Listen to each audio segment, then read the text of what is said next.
Eu quero saudar a amada igreja com a graça e a paz do Senhor. Dizer, irmãos, que é com temor e tremor que assomo o púlpito desta igreja com a responsabilidade de trazer o recado de Deus para as nossas vidas hoje à noite. Há pouco, pastor Marcelo e Cris passaram por mim e disseram: e aí, está tranquilo? E eu disse: sim, estou tranquilo, tremendo como vara verde, né?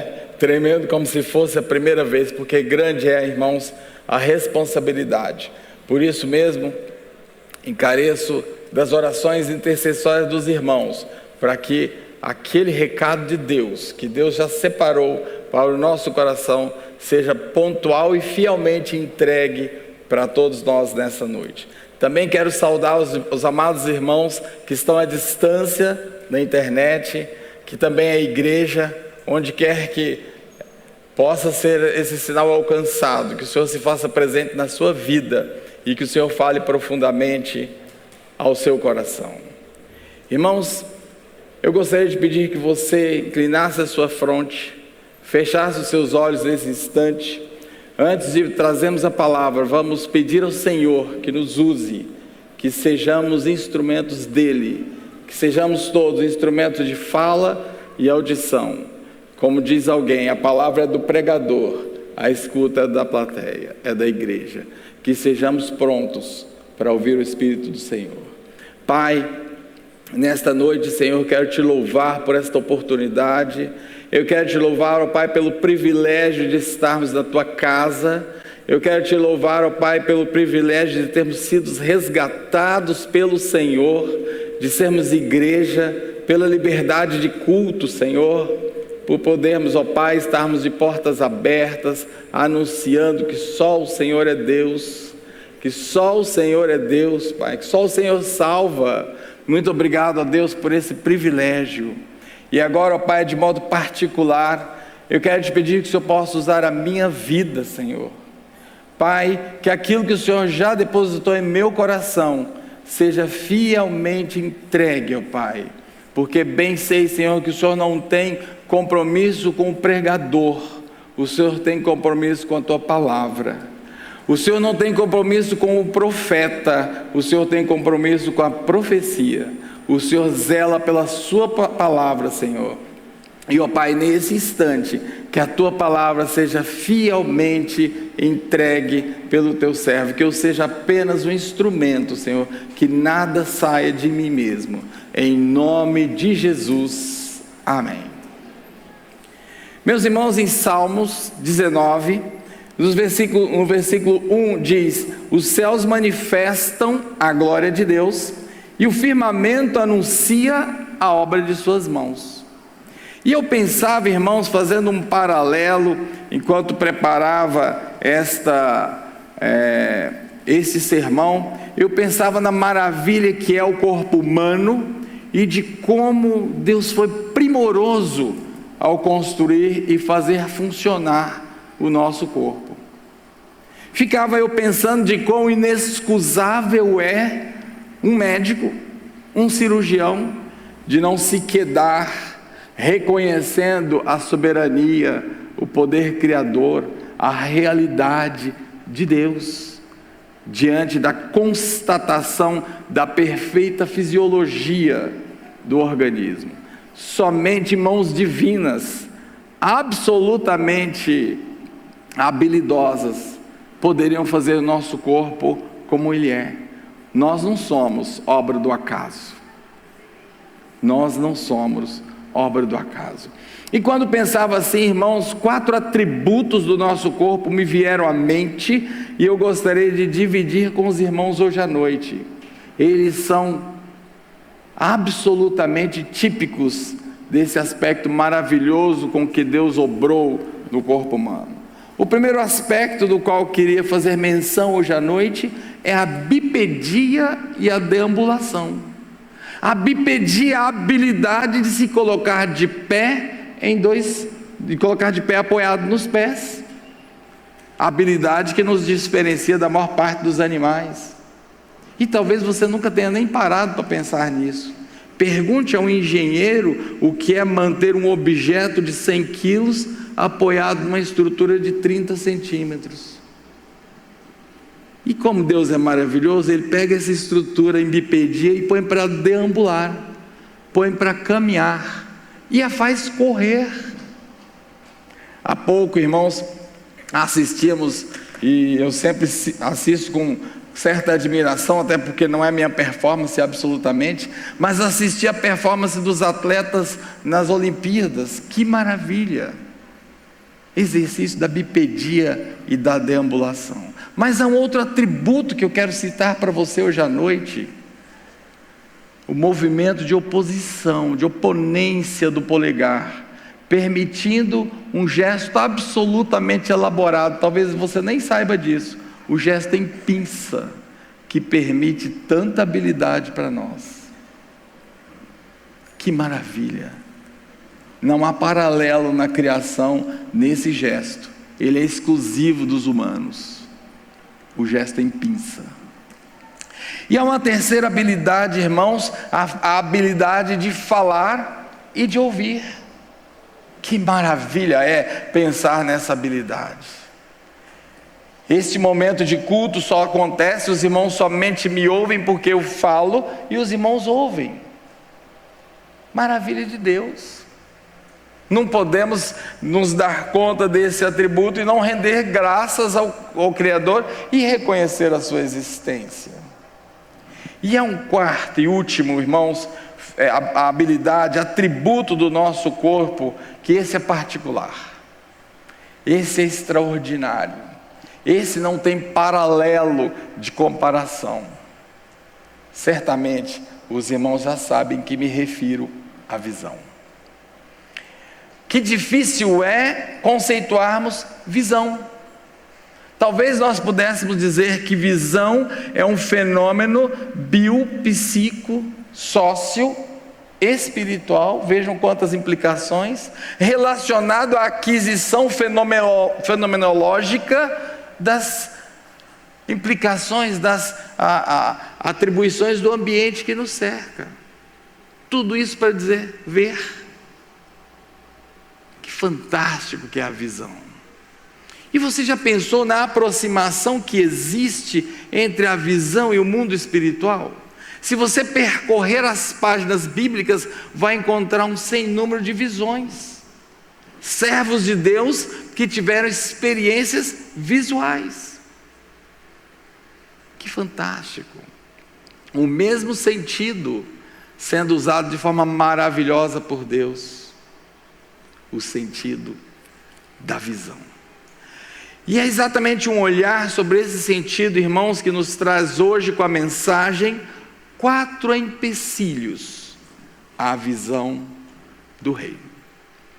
4 empecilhos à visão do reino. Eu quero convidar os irmãos a abrir as suas Bíblias no Evangelho de segundo escreveu João, no capítulo 14, e nós leremos a partir do verso de número 6. João 14, a partir do verso de número 6. Disse Jesus: eu sou o caminho, a verdade e a vida. Ninguém vem ao Pai, senão por mim. Se vós me conhecesseis a mim, também conhecerias a meu Pai, e já desde agora o conheceis, e o tendes visto. E disse-lhe Filipe: Senhor, mostra-nos, olha a visão aparecendo, mostra-nos o Pai, o que nos basta. Jesus disse: estou há tanto tempo convosco e não me tendes conhecido, Filipe? Quem me vê a mim, vê o Pai. E como tu dizes, mostra-nos o Pai. Meus irmãos, esse é um belo exemplo, essa é uma bela circunstância dessa manifestação espiritual, poderíamos dizer assim, desse enfoque, desse aspecto espiritual da visão. E Jesus, que é um incrível pedagogo, não responde direto a Filipe, Até porque Jesus percebe que a prédica que antecedeu essa pergunta foi perdida no seu objeto pedagógico. Eles não entenderam nada quando Jesus disse que ele era o caminho. E aí Jesus, ao invés de responder sim ou não, mostro ou não mostro, mostro sim ou não mostro, Jesus disse de uma forma bastante interessante: estou há tanto tempo convosco e não me tendes conhecido, Filipe. Quem me vê a mim, vê o Pai. Como tu dizes, mostra-nos o Pai. E a primeira mensagem, meus irmãos, o primeiro ensino que o Senhor quer nos trazer hoje à noite, é que quando nós não temos a visão estratégica do reino, nós não teremos a visão de Jesus, nós não teremos a visão do Pai. Enquanto não tivermos a visão estratégica do reino. O que Jesus estava dizendo aqui é exatamente a estratégia da composição da natureza, o organo, o funcional do reino. Eu e o Pai somos um. Se me contemple, você está vendo o Pai. E é assim, irmãos, que vamos pensar no mundo atual. E para começarmos a pensar no mundo atual, eu queria trazer à nossa mente uma transformação que tem ao longo do tempo tido lugar em relação ao verbo ser. O verbo ser é um verbo muito interessante. Ele revela a ontologia das coisas e das pessoas. Eu sou traz um estado perene, traz uma característica personalíssima.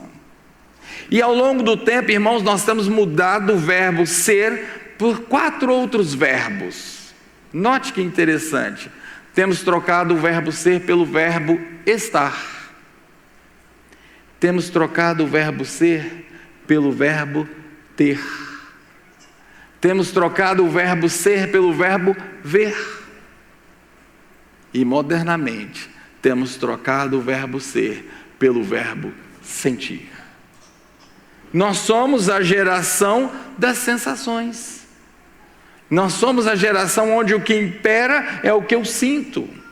E aliás, eu preciso me sentir bem. Quero sentir e quero sentir bem.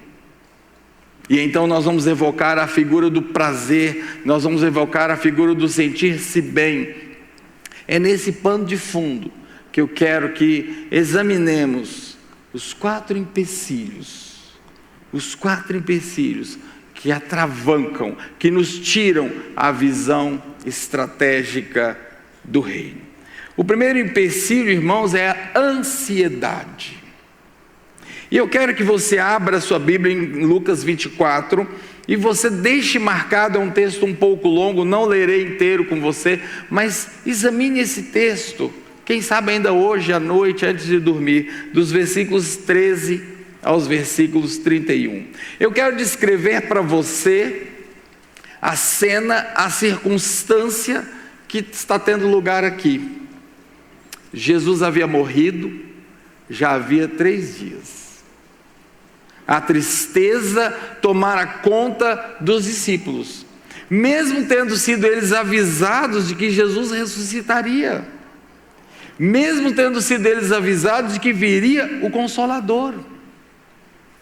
Grande era a tristeza daquele momento, grande era a debanda que se ameaçava desabar sobre eles. Cada um agora cuidaria da sua vida, iria para o seu canto, retomaria as suas atividades.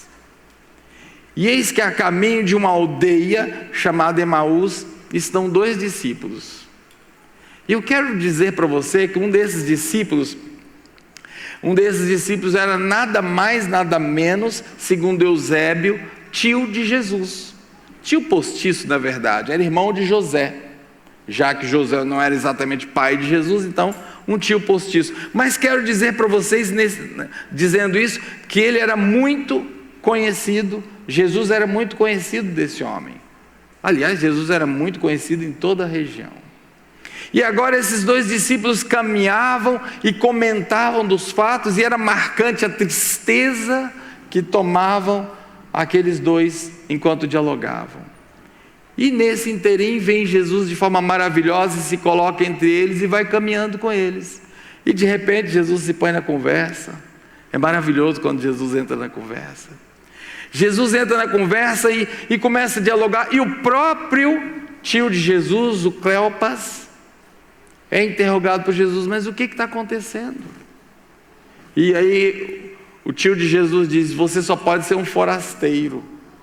Você só pode ser um estrangeiro de passagem para não saber tudo que esteve em cena nos últimos dias.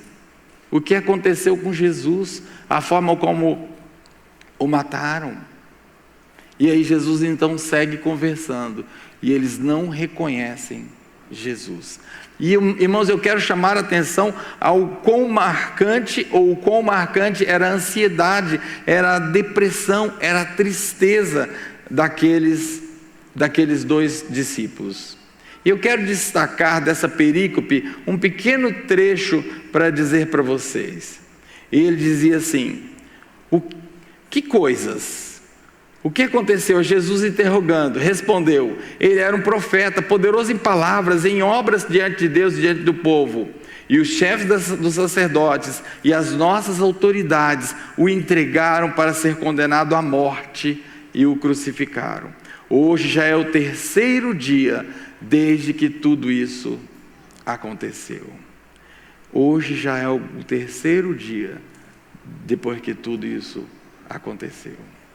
Então, irmãos, esse diálogo continua, e agora eles estão entrando na aldeia. Jesus faz menção de continuar na estrada. Eles então incitam Jesus a estar com eles, e Jesus vem.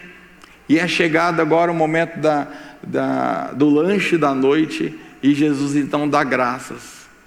E naquele momento se lhe abre os olhos, e eles percebem que ninguém menos do que Jesus havia estado com eles. Que elementos existem aqui, irmãos, que nós precisamos de observar? Em primeiro lugar, eu quero nos lembrar de que a ansiedade é uma preocupação com o futuro, com um enfoque pessimista, um enfoque negativista. Depressão é uma tristeza divorciada das circunstâncias, associada a esta preocupação pessimista, negativista com o futuro. Pânico, porque sempre que pensamos em ansiedade, irmãos, precisamos pensar nessa trilogia: ansiedade, depressão e pânico. E que é o pânico então? Pânico é a manifestação orgânica, pânico é a manifestação de sintomas nesse circuito da tristeza, da preocupação com o futuro, com enfoque pessimista, com enfoque negativista, e com a sensação, meus irmãos, da iminência de colapso orgânico. Então o paciente sob pânico, ele tem a impressão de que a qualquer momento o seu coração para. O paciente de pânico tem a impressão de que a qualquer momento a sua respiração cessa. O portador de pânico tem a impressão de que qualquer hora ele pode ter uma parada cardíaca, um colapso qualquer. E aqui, irmãos, quero fazer um parêntese e dizer, até como médico, que reconhecemos que determinadas condições há, que sim, precisa de um enfoque técnico, uso de medicamento, terapias específicas, claro que isso existe. Mas chama atenção, irmãos, o volume, a prevalência que sobe de uma forma assustadora de ansiosos, de depressivos e de portadores de pânico entre nós. Eu quero rapidamente fazer um paralelo para você e eu analisarmos. O Evangelho, as denominações ditas evangélicas no Brasil são a religião que mais cresce nos últimos anos. E os apontamentos, as projeções mostram que em 2035 nós representaremos 50% da população. E glória a Deus por isso. Mas em contrapartida, irmãos, é crescente a prevalência dos ansiosos, depressivos e portadores de pânico. Logo, estão em nosso meio. Logo, somos nós, esses ansiosos, portadores de pânico e de depressão. E é interessante quando nós olhamos esse cenário atual de pandemia, irmãos, esse cenário trouxe ainda com maior afinco essa cena da ansiedade e da depressão. Quantos sobressaltos, quantos temores. E posso dizer para os irmãos que senti na pele o que é ter um horizonte nada alvissareiro quando a sua esposa está na UTI. Não é fácil. Por isso, estava comentando com a Aninha hoje à tarde, é simbólico demais, é especial demais. Essa é a primeira vez que subo ao púlpito com a Aninha aqui do templo. Coisa de Deus. Coisa de Deus. Só Deus faz isso, irmãos. Mas eu confesso para os irmãos quanta ansiedade, quanta crise. Porque os irmãos sabem que nós temos o conhecimento técnico. E como confiar em Deus diante da evidência técnica? Como confiar em Deus? Percebem por que a ansiedade é um empecilho à visão estratégica do reino?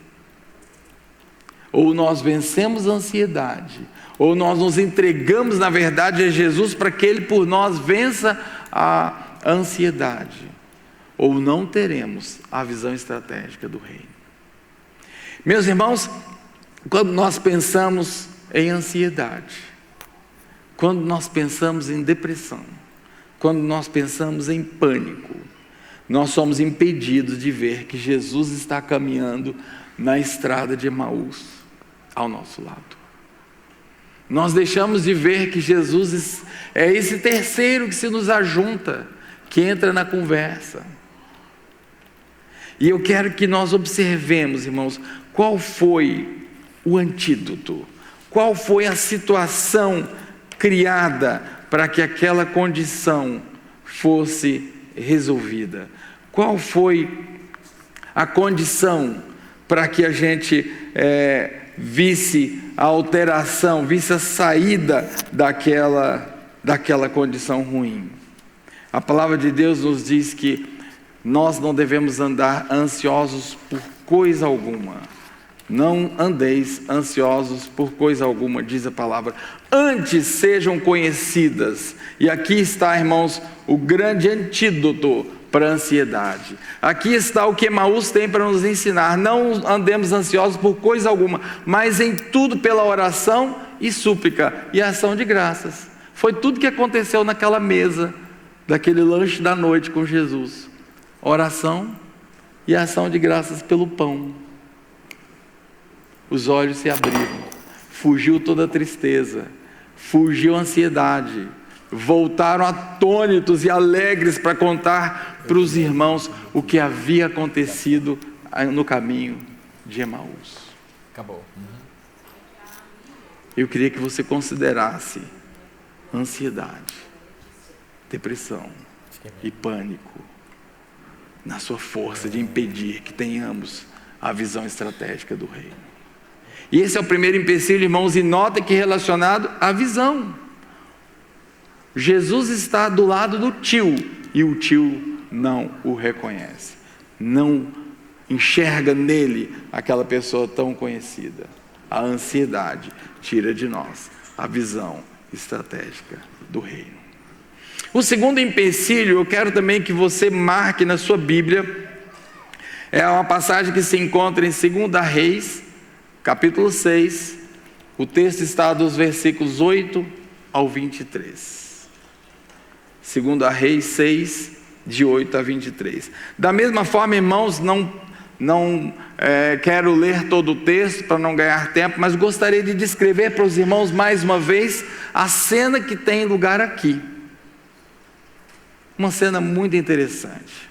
Frequentemente, o rei da Síria daquela época fazia incursões contra o rei de Israel, planejava estratégias e se armava e se montava contra o rei de Israel e era então frustrado nas suas intenções estratégicas de guerra. E agora o rei faz um conselho e reúne os seus principais militares e seus principais articuladores políticos, imagino eu, os sábios do reino, e diz assim: olha, o negócio é o seguinte, aqui dentro tem um traidor, e hoje nós vamos resolver esse negócio, porque não é possível. Tudo que é falado aqui na corte em relação à ação estratégica de guerra para vencer Israel, quando nós chegamos lá já está desfeito, as circunstâncias são outras, eles já se prepararam e nós não conseguimos lograr êxito, ganhar essa guerra contra o rei de Israel. Alguém entrega o que é falado aqui. E aí um servo do rei diz assim: não, rei, eu vou explicar para o senhor o que acontece. Existe um profeta. Sempre existe um profeta, irmãos. Existe um profeta, o nome dele é Eliseu. Lá da casa dele, ele está num verdadeiro Big Brother. Ele está vendo o que nós estamos falando aqui agora, porque Deus que revela para ele. Deus revela, ele avisa o rei e as ações do Senhor são frustradas. Aí o rei diz: ah, é? Então agora a gente vai na fonte do problema. E aí eles vão para Dotã, irmãos, na maior manifestação de covardia para pegar um homem. Monta-se um séquito de um exército absolutamente bem montado e armado e cercam aquela cidade para pegar um homem. E há todo um contexto maravilhoso, inclusive oftalmológico, que depois você pode observar, mas eu quero te chamar a atenção para uma cena. Num determinado momento o profeta ora. E o profeta ora e pede ao Senhor que fira aqueles homens de cegueira. Que fira aqueles homens de cegueira. Mas essa cegueira é uma cegueira especial. Eles continuam enxergando. E agora o próprio profeta se apresenta, o profeta que era o procurado, diga-se de passagem, se apresenta para o comandante daquele destacamento militar e diz: olha, eu vou te levar ao homem que vocês estão procurando, vem comigo. Imagina a cena. Aí eles saem da cidadezinha de Dotã, para a qual eles estavam preparados para destruir a cidade, e eles vão agora para um grande centro urbano, um grande centro militar, que é Samaria. E no meio da cidade, no centro de Samaria, o profeta ora para que os olhos deles sejam abertos. E aí eles se veem em grande aperto, no meio da grande cidade, onde agora sim eles estavam em minoria, seriam vencidos. E aí a história se desenrola, meus irmãos, quando então o rei pergunta ao profeta se deve matar aquele destacamento, o comandante daquele destacamento. O rei fala: não, dá pão para eles, e os despede. E a palavra de Deus diz que nunca mais aquele rei tentou qualquer incursão contra Israel. E aí você pode dizer: o que isso tem a ver? Que tipo de empecilho? Eu não entendi. Realmente é maravilhoso esse texto, cheio de peripécias oftalmológicas, mas eu não entendi. Meu querido, deixa eu te dizer uma coisa. Todas as nossas ações promovem o reino de Deus ou o reino do mundo. Não há ação neutra. Não há como ficar em cima do muro. Ou as suas ações promovem o reino de Deus, ou as suas ações promovem o reino do mundo. E aqui o rei da Assíria é essa tipologia de quando nós agimos contrariamente ao reino de Deus. De repente nos vemos enredados no meio do poderio inimigo e somos vitimados facilmente. Porque nós perdemos a visão. E perdemos a visão porque estamos fora da promoção do reino de Deus. Normalmente, de segunda a sexta-feira, de segunda a sábado, nós vivemos como se isso não fosse verdade. No domingo é até fácil imaginar o que é promover o reino de Deus, o que é falar do Senhor, uma ação evangelística, vir à igreja, louvá-lo. Mas o que eu quero te dizer hoje à noite é que todas as nossas ações de segunda a segunda promovem o reino de Deus ou promovem o reino do mundo. E quando elas promovem o reino do mundo, elas demovem o reino de Deus. E quando nós nos emprestamos a ser instrumentos para demovermos o mundo de Deus, o reino de Deus, e promovermos o reino do mundo, perdemos a visão estratégica do reino. E nos vemos no meio do olho do furacão, em meio à cilada do inimigo, sem perceber. Então, irmãos, ao falar desse segundo empecilho, eu nos convido, irmãos, eu digo nos porque eu também me incluo. A que reino, de verdade, as nossas ações têm promovido? Você já sabe que não há neutralidade. Não, estou só realizando o meu trabalho é inerte, eu aperto botões, eu falo com pessoas, eu preencho papéis, não tem nada a ver com o reino de Deus. Lê do engano seu, tem sim.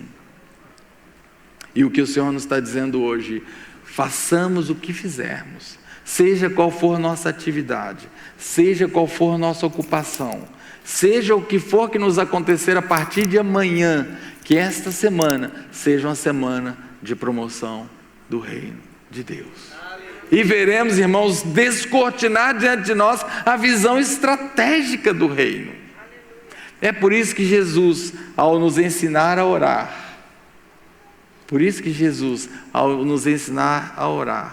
disse: venha o teu reino. Essa deve ser nossa oração todos os dias. Senhor, que tudo que eu faça hoje traga o seu reino. E agora você e eu podemos imaginar uma fronteira.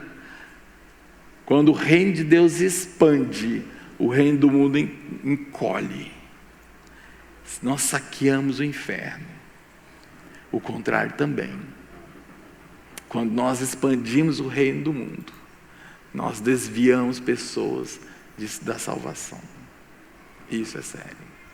Então é o meu testemunho, é o meu comportamento no trânsito, é a resposta que eu vou dar àquela fechada no trânsito, é aquela minha reação quando alguém me entrou na minha frente na fila achando que é muito esperto. Pequenas coisas. Que reino você e eu promovemos diariamente? Fácil é, relativamente fácil é, irmãos, aos domingos levantarmos as mãos, dizermos glória a Deus, sentirmos tocados pelo Senhor no culto. Isso é realmente maravilhoso. Glória a Deus pela igreja voltando a poder se reunir presencialmente. Que bênção o coral é apanágio desse tempo da volta, irmãos. Glória a Deus por isso. Isso é maravilhoso. Mas e a semana? E o dia a dia? Deus está vendo. Deus está vendo. Sabe aquele meme do WhatsApp, quando você apaga a mensagem? Eu morro de curiosidade quando alguém faz isso comigo. O que será que ele queria escrever? Sabe quando alguém te devolve um meme assim? Deus sabe que você escreveu. É nesse nível.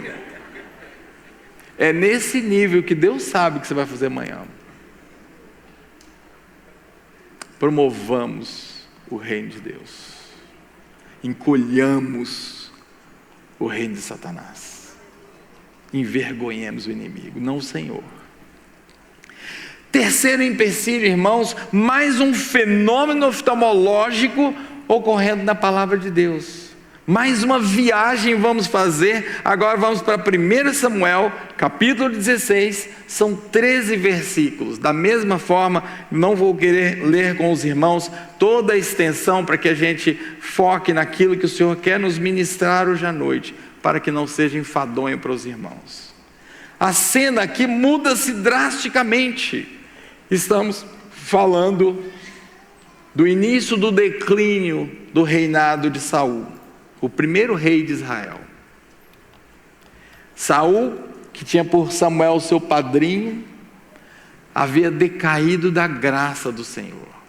E o Senhor então procura Samuel e fala: Samuel, até quando? Até quando você vai ficar aí se lamentando, se entristecendo por Saul? Porque eu já me retirei dele. Aliás, já escolhi outro. E tem uma missão para você.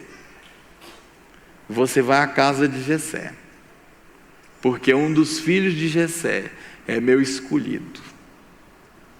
um dos filhos de Jessé, eu tenho escolhido para ser sucessor de Saul, porque já não mais me agrada o ministério de Saul. Que terrível, irmãos. E eu quero dizer para os irmãos que Samuel tinha na cabeça dele o emblema físico, a tipologia de rei. A palavra nos diz que Saul era tão alto que os seus ombros sobressaíam-se diante das tropas de Israel. Um homem forte, possivelmente moreno, alto, sem trocadilhos. E agora ele tem essa tipologia na cabeça dele. Ele imagina, bom, ok, se o Senhor está me direcionando assim, vou eu para a casa de Jessé. Mas ele tem um tipo na cabeça dele. Grave isso. E de repente ele chega, eu fico imaginando ele parlamentando com Jessé. Sabe, seu Jessé, os tempos têm sido difíceis. O Senhor tem me dito que ele não se agrada mais de Saul, e a sua casa achou graça diante do Senhor. O Senhor me mostra que daqui sairá um novo rei. Imagina para o pai do novo rei ouvir isso, que maravilha. E aí rapidamente Jessé trata de enfileirar, como todo bom tradicional judeu, segundo a idade do mais velho para o mais novo. Então Jessé faz passar diante de Samuel os seus filhos, para que então Jessé possa ungir aquele a quem o Senhor havia escolhido rei. E daqui a pouco Samuel olha e vê a Eliabe.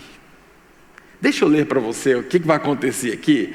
Quando chegaram os filhos, Samuel viu a Eliabe e pensou: com certeza aqui é o que o Senhor quer ungir. Com certeza.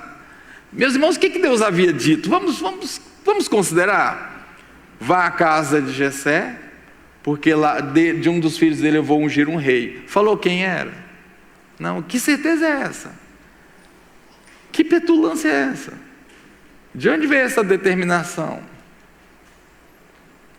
E aí o Senhor responde: o Senhor contudo diz, não considera a sua aparência, nem a sua altura, porque eu o rejeitei. E aí vem um ensinamento, irmãos, que eu tenho refletido assim há muito tempo acerca disso, e é tão profundo, e é tão especial, e é tão revolucionário, que chega a ser impressionante. O Senhor não vê como o homem vê. O homem vê a aparência. O homem vê a aparência, mas o Senhor vê o coração. E a palavra, irmãos, aqui para o Deus que vê é El Roi. El Roi é o Deus que vê, é atributo de Deus ver. Já fica a dica aqui, então, se é um atributo divino ver, logo eu e você não vemos. Deixa para lá que isso é outra história. Mas eu quero que você e eu imaginemos isso. É interessante, já no primeiro filho grandão, puxa, lembra Saul, encaixa nessa tipologia de homem bonito, forte, alto, é esse, certamente é. A tradição rabínica traz uma informação que eu particularmente acho muito especial, e como não está na palavra de Deus, não podemos considerar, mas eu acho muito próximo da verdade. Dizem a tradição rabínica que Jessé chega a entornar o chifre que ele carregava cheio de azeite para ungir aquele que o Senhor faria rei, e nem uma gota pinga. Já imaginou a cena? Que forte, que forte. Nem uma gota pinga. E aí você pode estar pensando, não estou entendendo que empecilho é esse. Ali estava Samuel atendendo ao que o Senhor havia dito. Tudo bem, ele se equivocou, mas afinal era uma tipologia que ele tinha na cabeça. Irmãos, aqui de uma forma muito sutil, há um problema muito grave, e é um problema que tem engraçado em nosso meio: o julgamento. Sabe por quê que Samuel virou ou quis ungir aquele filho de Jessé? Porque ele julgou que aquele era o que Deus havia escolhido. Ele julgou que aquele era o que Deus havia escolhido. E aí eu preciso nos lembrar, irmãos, que julgamento é atividade precípua de Deus. Samuel devia ter ficado quietinho, aguardando. Senhor, fala comigo. O Senhor falava com ele tão fácil. Ele se antecipou. Ele julgou. Julgar é atividade de Deus, não minha nem sua. Não temos absolutamente direito de julgar ninguém, por que quer que seja. Preste atenção nisso. O julgamento é maléfico, é maligno, não provém de Deus, mesmo quando parece positivo. Não parece positivo, ele estava ali escolhendo o mais bonito, o mais alto, o mais forte. Bela tipologia para rei de Israel. Não julguem, para que vocês não sejam julgados. Pois da mesma forma que julgarem, vocês também serão julgados.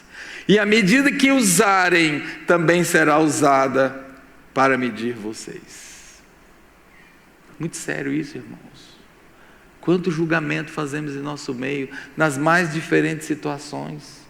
Julgamos um mais espiritual, o outro menos crente.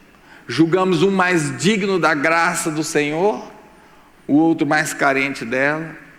Julgamos uns mais espirituais, outro menos. Chegamos até muitas vezes a nos classificarmos pelo julgamento.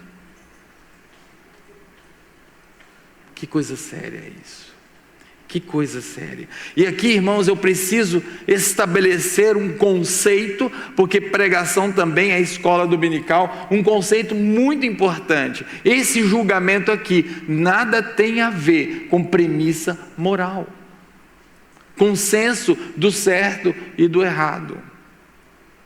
E é importante dizer isso, irmãos, porque nós vivemos não mais numa sociedade imoral, numa sociedade que transgride o que é certo pela transgressão, mas nós estamos num estado ainda de maior decadência. Nós nos tornamos uma sociedade amoral.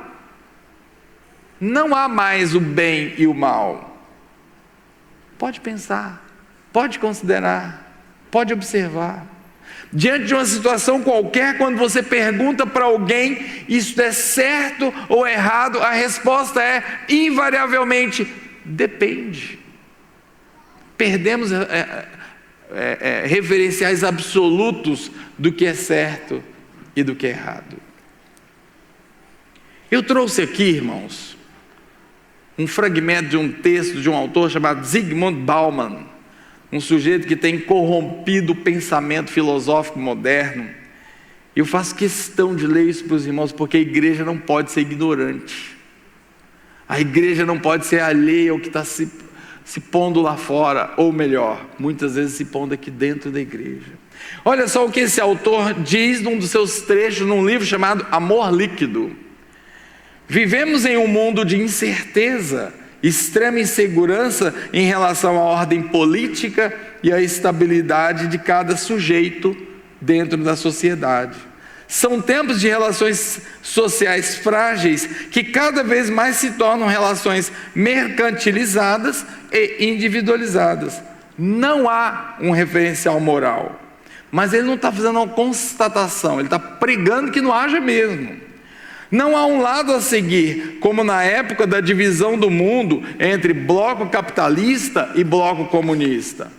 Estão todos jogados à responsabilidade e ao risco de seguirem e construírem suas vidas sem um ponto seguro, nenhum ponto seguro.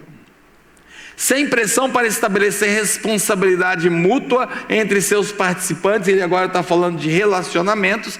O relacionamento se torna frágil, uma mera conexão, uma nova forma vigente de se relacionar na modernidade líquida.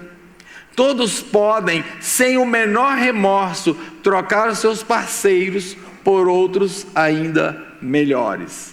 Desta forma, a maior utilidade do termo conexão é evidenciar a facilidade de se desconectar. Esse é o texto que o seu filho recebe na universidade, nas disciplinas filosóficas. Isso é o que é ensinado, irmãos. Então, não se trata absolutamente de perdermos nossos referenciais morais. A palavra de Deus nos aponta o que é certo e o que é errado, e isso não mudou e não mudará. Afinal, a Bíblia é atemporal. A Bíblia não é para ontem, para hoje ou amanhã. A Bíblia é atemporal. Nós precisamos acordar para isso, irmãos. Há uma diferença gritante entre a perda, e nós vivemos essa pressão, entre a perda desses referenciais e o julgamento. Totalmente diferente. Nós precisamos tomar consciência de que julgar é tomar o lugar de Deus, e a maledicência é a publicação da sentença do julgamento. Guarde isso. Que sério, que empecilho grave, irmãos. Quanto nós somos vitimados, quanto nós somos acometidos, quanto de reino perdemos, quanta igreja dividida, quanto ministério arruinado, quantos irmãos que abandonaram o reino, deixaram de vir à igreja, se afastaram do Senhor pelo nosso julgamento. É momento de considerarmos isso. Quanto saturado desse empecilho estamos, eu e você? Quanto de dedo em riste temos apontado, julgando o outro, esquecendo quando fazemos isso, 3 dedos se nos apontam, enquanto nós apontamos um único dedo para o outro. Consideremos isso. O terceiro empecilho, o julgamento. E o quarto empecilho, irmãos, é de todos o mais grave, e infelizmente é o que mais tem acometido a nossa igreja. Quando eu digo nossa, não a igreja Batista Ágape, mas a igreja atual, a igreja brasileira, a igreja dos nossos dias. Eu me refiro à prostituição. Que empecilho sério. E eu quero mais uma vez que você viaje comigo pelas páginas bíblicas, e agora vamos realmente dar um voo no tempo e vamos para Gênesis. Gênesis capítulo 19, de 1 a 11. É uma das mais extraordinárias passagens oftalmológicas da Bíblia. Não sei se você já parou para analisar desse ponto de vista. É fantástico. De novo, como é um texto um pouquinho maior, eu não vou gastar do precioso tempo dos irmãos, mas eu quero aqui desenhar o pano de fundo do que está acontecendo. Sodoma está para ser destruída. Faltam menos de 12 horas para Sodoma ser destruída pela ira do Senhor. O pecado daquela cidade, ao lado de Gomorra, havia subido ao céu. E por conta de uma promessa a Abraão, o Senhor envia anjos para salvarem a família de Ló. E o Senhor sempre enviará anjos para nos tirar do meio da podridão do mundo, diante da condenação do mundo. Ele sempre nos salvará. Então, irmãos, aqueles 2 anjos chegam e eles são então recebidos por Ló, e no meio da noite, ou melhor ainda, no início da noite, homens batem a porta de Ló com uma proposta absolutamente indecorosa. E essa proposta, irmãos, pode nos fazer pensar quão depravada era aquela sociedade. E antes de continuar a dizer quão depravada era aquela cidade, Jesus diz que nos últimos dias Sodoma e Gomorra se levantará e julgará essa geração, porque ainda piores coisas fizemos que Sodoma e Gomorra. Mas vamos à proposta daqueles homens batendo a casa de Ló. Olha só o que diz. Então batem a casa de Ló, Ló atende a porta e eles dizem assim: onde estão os homens que vieram à sua casa hoje à noite? Traga-os para aqui fora, para que tenhamos relações sexuais com eles. Foi isso mesmo que você ouviu. Onde estão os homens que vieram à sua casa à noite? Traga-os aqui fora, para que tenhamos relações com eles, para que abusemos deles. E aí Ló tenta a diplomacia, Ló tenta a argumentação: mas meus amigos, eles estão sob meu teto, eu os abriguei, isso é um problema para mim. Olha, eu tenho filhas virgens, podemos fazer uma troca? Quando a coisa começa a ficar feia, irmãos, aqueles homens dizem: saiam da frente. Esse homem chegou aqui como estrangeiro e agora quer ser o juiz.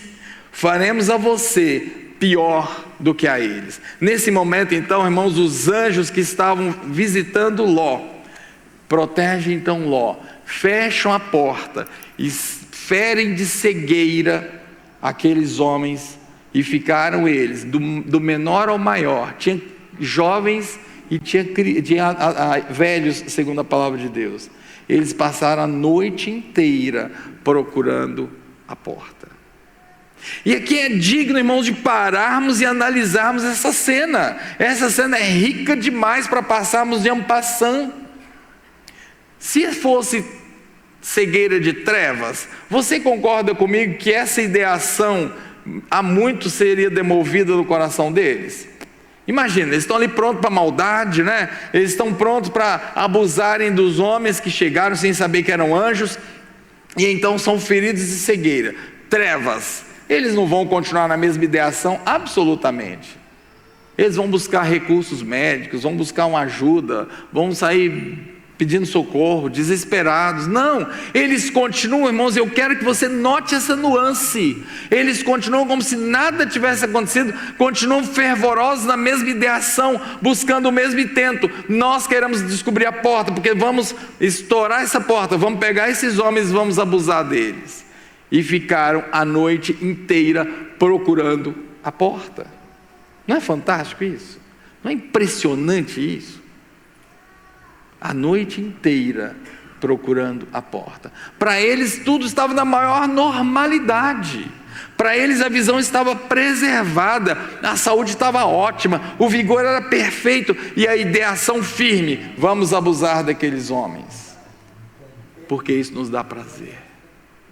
Gente nova no pedaço.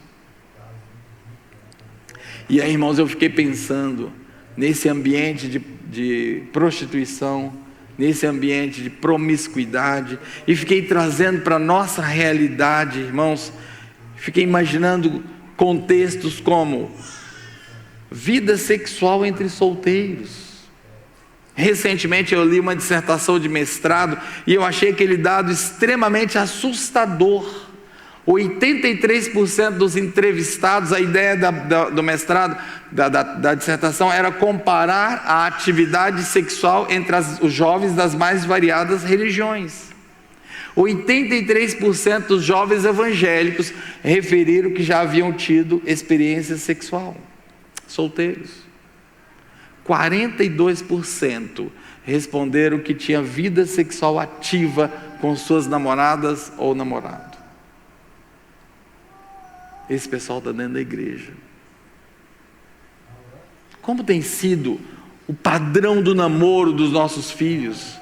Como tem sido o padrão do namoro dos nossos jovens? Quanto nós temos verdadeiramente olhado para isso e nos preocupado com isso, irmãos? Quando a palavra de Deus traz uma dura realidade de que se trata de prostituição, o sexo não firmado através do casamento. Mas também, adiante desse cenário, nós vamos pensar na figura do adultério. Que terrível! E eu sempre me lembro, irmãos, de uma advertência de Salomão. Salomão, que teve muito problema nessa área, né? Ele tem autoridade para falar. Salomão escreveu assim: somente quem quer se arruinar abraça o peito de uma estranha. Somente quem quer se arruinar. Quanto caso em nosso meio, irmãos. Quanto caso. E aqui eu quero, de uma forma especial, lembrar, não do adultério, fato consumado, mas do adultério mental. Aquele que só você e Deus sabe. E há uma advertência na palavra de Deus, Mateus 5:28, muito grave, muito séria a respeito disso. Diz assim a palavra de Deus: mas eu lhes digo, é Jesus falando, qualquer que olhar para uma mulher para desejá-la, já cometeu adultério com ela em seu coração. Que forte, irmãos, que forte. E em contrapartida, eu nos lembro de Jó, capítulo 31, versículo 1, que Jó traz uma recomendação maravilhosa. E essa é uma recomendação em particular para os homens. Deus fez a fisiologia dos homens diferente da fisiologia das mulheres. Nós somos acometidos pelo olhar. E você e eu, homem, nós não podemos evitar o primeiro olhar. Mas o segundo olhar é absolutamente intencional. Não tem desculpa. Sabe o que Jó fala sobre isso? Olha que coisa maravilhosa. Fiz uma aliança com os meus olhos. Fiz uma aliança com os meus olhos. Por que me deteria contemplando uma donzela? Jó capítulo 31, versículo 1. E esse deteria, irmãos, é tão maravilhoso, porque Jó está dizendo exatamente isso. Olha, o primeiro olhar é acidental, é fortuito, pode ser involuntário, mas deter-se olhando, aí não. E para não pecar, então Jó faz uma aliança: eu não vou olhar. Olhos, vocês estão proibidos de fazer o segundo olhar. Que coisa maravilhosa, irmão. Terceiro item nesse mundo de prostituição em nosso meio, infelizmente, a pornografia. Que sério, que sério. Naqueles meios, muitas vezes midiáticos, que nos levam à incitação sexual, que nos promove a sexualidade. Lascívia, irmãos, sensualidade. E aqui em particular o recado é para as irmãs. Se nós homens precisamos zelar pelo olhar, as irmãs precisam zelar pela sua postura, para que não surja lascívia ou sensualidade. E, inclusive, irmãos, isso é importante para os pais, para que não sensualizemos os nossos filhos com vestimenta, com posturas antes da hora. Deixemos nossas crianças serem crianças. Que sério é isso? E a palavra de Deus diz que um abismo chama outro abismo. Há alguns domingos atrás, a Cris pregou aqui nesse púlpito falando do encantamento de Mamon. Eu não tenho tempo, nem vou entrar nisso, mas deixa eu te dar um toque. Quando você permite essa brecha da prostituição, quatro outras potestades vão seguir invariavelmente a situação de prostituição. Mamon, seja com espírito de miséria, seja com espírito de alguma forma ligada às coisas materiais, soberba, violência e incredulidade, vão minar a nossa fé. Que sério é, irmãos, que sério é esse empecilho. E aí, para completarmos esse empecilho, eu quero nos lembrar da prostituição não sexual. E antes que você imagine que cometi o pecado do pleonasmo, da redundância, eu quero te explicar o que chamo de prostituição não sexual. A ideia do casamento, irmãos, inclui uma aliança cuja tipologia se refere ao nosso relacionamento com Deus. Nós temos um relacionamento com Deus, nós temos uma aliança firmada com Ele. Nós somos a noiva, Ele o noivo. E nós nos prostituímos quando deixamos de servir ao Senhor. E sabe quem falou isso? Foi Deus. Foi Deus que chamou Israel e Judá de prostitutas. Você pode encontrar isso lá em Ezequiel capítulo 23, vejam o que o Senhor diz. Essa é a palavra do Senhor que veio a mim: filho do homem, existiam duas mulheres, filhas da mesma mãe, elas se tornaram prostitutas no Egito, envolvendo-se na prostituição desde a juventude. Naquela terra, os seus peitos foram acariciados e os seus seios virgens foram afagados. A mais velha, Aioá, Olá, e a irmã, Olibá. Olá é Samaria e Olibá é Jerusalém. Que terrível, irmãos, o Senhor dizendo que o próprio povo escolhido dele havia se tornado prostituto. Que sério é isso. E aí você pode imaginar, mas eu não tenho deixado de servir o Senhor, eu não tenho me afastado dos caminhos do Senhor. Deixa eu dizer uma coisa para você: o caminho do afastamento é tênue. Pare para pensar comigo, que músicas durante a semana você tem cantado? Música é instrumento de louvor. A quem você tem exaltado com as músicas que você canta durante a semana? Que lugares você tem frequentado? Eu sempre digo que a bebida alcoólica em si, irmãos, realmente não é nada, nem mesmo de bom. Mas o problema é o ambiente. E muitas vezes nós vamos encontrar esses elementos naquilo que o profeta chama lá no Salmos 84, no versículo 10: melhor é um dia nos teus atos que 1000 noutro lugar. Prefiro estar à porta da casa do meu Deus a habitar nas tendas da impiedade. O profeta vai chamar esses lugares cuja liturgia não adora ao Senhor de tendas da impiedade. E quando nós vamos lá, adoramos o Deus desse século, nós estamos nos prostituindo. E sabe o que é pior? Tudo bem, está tudo certo. Continuamos aqui, irmãos, nessa vida que parece estar tudo certo. Nós estamos procurando as portas a noite inteira da nossa vida cristã, procurando as portas das novas sensações, procurando as portas da nova experiência com Cristo, sendo que na verdade nós estamos cegos e passaremos como aqueles de Sodoma a noite inteira procurando a porta e não a encontraremos. A gente acha que está tudo bem, a gente acha que a vida cristã vai ótima, tudo certo, não dá nada. Considere isso. A igreja atual passa a noite inteira procurando a porta das sensações espirituais, mas não abre mão de remover os empecilhos que impedem a visão estratégica do reino. Eu queria convidar você a baixar a sua cabeça, fechar os seus olhos. Eu não vou convidar você a vir à frente. Eu não quero constranger você com a manifestação aqui na frente, mas eu quero que com toda honestidade, com toda sinceridade diante do Senhor, considere a sua vida agora. Considere a sua vida à luz desses 4 impedimentos, desses 4 empecilhos que atravancam a visão do reino: a ansiedade, ações que não promovem o reino de Deus, julgamentos e principalmente prostituição. Seja com a vida errada, seja louvando aquele que não é o Senhor de nossas vidas. Enquanto esse louvor é executado, eu queria que você pensasse com muita seriedade diante de Deus sobre isso.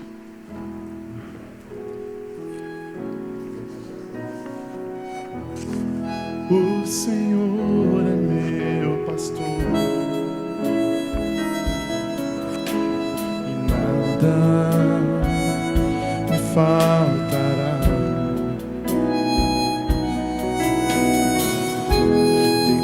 Me fazem verdes pastos, leva-me às águas calmas. O Senhor é meu pastor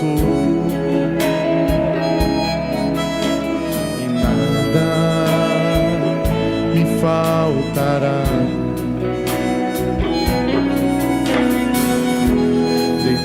Me fazem verdes pastos, leva-me às águas calmas, refrigera minha alma, guia-me pelo caminho certo.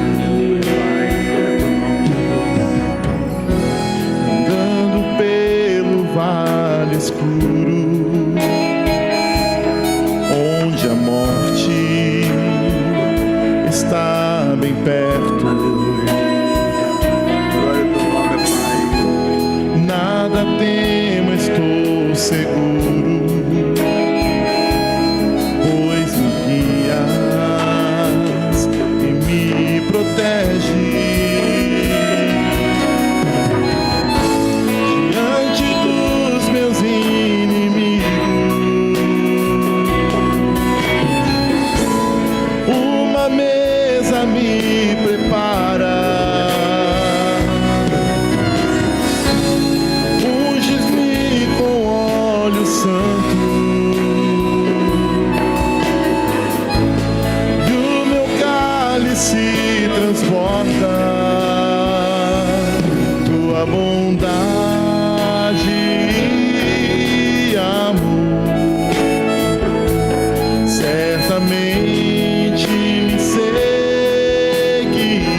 sempre.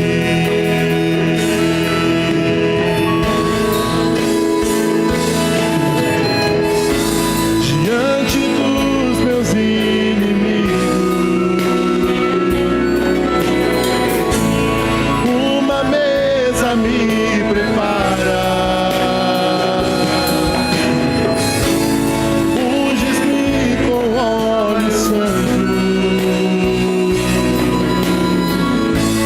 e o meu cálice transborda. Certamente tua bondade e amor sim me seguirão, e em tua casa habitarei para sempre. Esta é a resposta que o Senhor espera de cada um de nós. Essa é a oração que o Senhor espera de cada um de nós. O Senhor é o meu pastor. Porque quando nos entregarmos com inteireza de coração ao pastoreio do Senhor, Ele a limpará de nossas vidas todos os empecilhos que têm impedido que caminhemos com inteireza a carreira que Ele nos tem proposto, todos os empecilhos que nos têm tirado a visão estratégica do reino. Faça essa oração nesse momento, irmão. Se você sente que calou em seu coração alguma dessas palavras, ou quem sabe mais que um empecilho até, entregue-se ao Senhor. Ele quer ser o seu pastor, Ele quer mudar a sua história, Ele quer trazer uma visão estratégica do reino.